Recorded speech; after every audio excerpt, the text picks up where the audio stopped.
இப்போ பார்த்தீங்கன்னா இந்த வறட்சிலையும் எல்லா செடியும் எல்லாம் மூழ்கினமா அழிஞ்சு இருக்குது.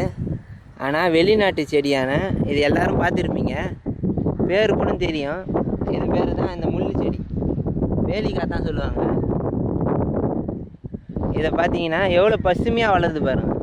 இந்த வளர்ச்சிலையும் இந்த ஒரு செடி மட்டும் தான் பசுமையாக வளருது. அதாவது வெப்பமாக இருந்தாலும் வளரக்கூடியது. இது பார்த்தீங்கன்னா நல்லா எரியும். இது வந்து ராமநாத மாவட்டத்தில் நல்லா வெறுவுக்கு பயன்படுத்துகிறாங்க. ஆனால் இந்த செடியால் நமக்கு என்ன பாதிப்புனா, நிலத்தடி நீரை வந்து அழிச்சக்கூடிய செடி இது. இதுவும் நம்ம ஊர் செடி கிடையாது. இது வந்து இது விதையெல்லாம் பாருங்கள், கொத்து கொத்தாக காய்க்குது பாருங்கள். இந்த கொத்து கொத்தாக காய்க்குது பாருங்கள். இது இந்த விதையால் வெளிநாட்டில் செடி இது பூ பாருங்கள், இதனுடைய காய் பாருங்கள். இது பசங்களாம் விளாடுவாங்க, சின்ன பசங்களாம் இது காய வச்சு இந்த இலைய வச்சு.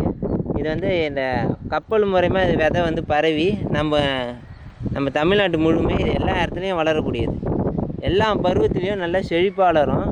நிலத்தடி நீரை மட்டும் அழிக்காத.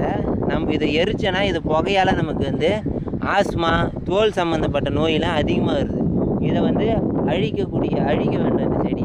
இது வந்து மரம். இது பல உயரம் 20 அடி உயரம் கூட வளரக்கூடிய மரம். இது பாருங்கள், சுற்றி பார்த்தீங்கன்னா வறட்சியாகுது பாருங்கள். இது மட்டும் தான் செழிப்பாக வளருது.